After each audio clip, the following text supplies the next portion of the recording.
Page এবং YouTube থেকে delete করে দেয়। কেন? কোনটা?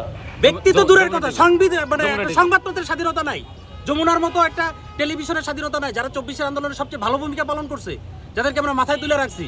সে যমুনা টিভি বিপ্লবীদের নিউজ ডিলিট করে দিচ্ছে, এমনি এমনি বলতে হবে যে চাপ লাগে ডিলিট হয়ে গেছে। 4 মিনিটের মধ্যে ভিডিও ডিলিট করে দিচ্ছে। এটা 1 লাখের উপর ভিউ হয়েছে। গতকালকে রাতের ভিডিওগুলো করছে, ওরা একটা প্রথমে নিউজ দিছে, তারপর ভিডিও একটা পোস্ট করছে। আমরা কি মানে 5 আগস্টের পরে ব্যক্তি স্বাধীনতার কথা এই মিডিয়া চাচ্ছি আমরা, এই মিডিয়া যদি আন্দোলন করেছি এখন যে এই যে নতুন মানে এই যুগে আইসা মিডিয়ার এই অবস্থা, এই যে বাইরে ভিডিও করতেছে, এগুলো কি যাবে অন এয়ারে? আমি জানি না। যেখানে যমুনা ডিলিট করে দিয়েছে, কার চাপে, কিসের চাপে? দানের মহত্ব পরিমাণের উপর নির্ভর করে না। আপনি কি 1 টাকা দান করলেন না 1 লাখ দান করলেন, এটা নির্ভর করে যে অন্তর থেকে যেটা আসে ওইটার উপর।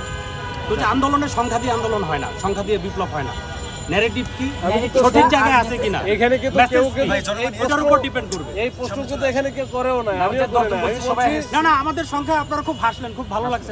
না আমি বলছি যে আপনার সংখ্যা হয়তো বেড়ে যেতে পারে। অনেকে অফিসার এসে আসে।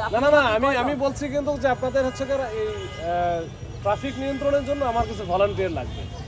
এই তখন মাঝখানে থাকলে তো ট্রাফিকের সমস্যা হবে। আচ্ছা আমাদের আমরা আপনাদের সহযোগিতা করব। বা এখনো যদি বলেন আমাদের লোকজন বেড়ে যায় তখন আমরা একটু হতে পারি। এখন আমরা 2-1 জন থেকে হেল্প করব। এটা আমরা যদি সবাই মিলে এখানে যদি বৈশা না থাকে তাহলে সবাই হচ্ছে ট্রাফিকের দায়িত্ব পালন করে, তাহলে তো কাজ হয়ে যাবে, তাহলে তো সব কাজই হচ্ছে। আমার অবস্থানও হলো ট্রাফিক। আমরা উত্তরা ট্যাগ পুরো গ্রুপকে বলছি রাতে চলে আসবে, ট্যাগও আসবে। হ্যাঁ ট্যাগের পুরো গ্রুপ চলে আসবে ট্রাফিক নিয়ন্ত্রণের জন্য। যখন অনেক ক্রাউড হয়ে যাবে ট্রাফিক না ওই উত্তরা থেকে আসলে তো আমাদের আবার অনুমতি লাগবে না, প্রশিক্ষিত না ওরা তো আমাদের অনুমতি ছাড়া তো আসবে না। আচ্ছা আমি দায়ানকে বলবো, হ্যাঁ ইমিকে বলবো, এদিকে যারা আছে তাদেরকে দেওয়া বলেন তো দেখে আসে কিনা, ওরা ওই এলাকা ছাড়া আসবে না, এদিকে আসবে, এদিকে যারা তারাই আসুক। আমাদের উত্তরার যে কোনো আয়োজন সেটা খাওয়া উত্তরা দাওয়া বসা নাকি? হ্যাঁ আমরা সবাই উত্তরা থেকে আসছি। সবাই কি উত্তরা থেকে আসছি। আমাদের এখানে মোটামুটি সংখ্যাটা বেশি ছিল রাতে, উত্তরা এখন ট্যাগ আমাদেরকে হেল্প করে। হ্যাঁ তারা থাকে না, এখানে থাকা যাবে না, এখানে থাকা যাবে না। এই জায়গাটা মাঝখানে কেন? তাহলে আমরা কোথায় যাব? সাইডে আসেন, এখানে আসেন না, এখানে আসবো। হ্যাঁ আসেন, ওই পাশে আসেন, পাশে এসে এটাই তো বলতেছি ভাই আমি বারবার যে আপনারা মাঝখানে থাকলে তো আপনাদের যে কোনো সময় একটা যদি গাড়ি উঠায় দেয় তখন কি হবে? আমরা সাইডে আসার পক্ষে আমাদের সংখ্যাটা যদি একটু বেড়ে যায়, আমরা নিজ দায়িত্বে আমরা একটু সাইডে চলে যাই। এখন সংখ্যাটা একটু কম, পাশে আসলে হবে কি মাঝখানে থাকতেছেন, এখন একটা গাড়িও যদি উঠায় দেয় আপনি ইয়া বলতেছেন ভালো কথা, গাড়ি যদি উঠায় দেয় সেটা তো আপনি বলবেন, আমি ইয়া তো বুঝি নাই, কারণ ইয়া নামও আছে। আপনি ইয়া বলছেন, ইয়া দিয়ে আমি কি বুঝবো ভাই? এই যে আপনি ক্লিয়ার করছেন আমি পরে বুঝছি।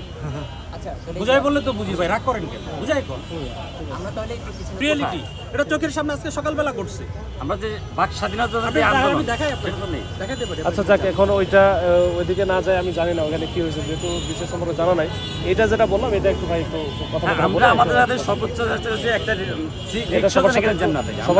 সবার সাথে কথা বলে এই জায়গাটাতে মাঝখানে থাকার দরকার নেই, একটা পাশে থাকো।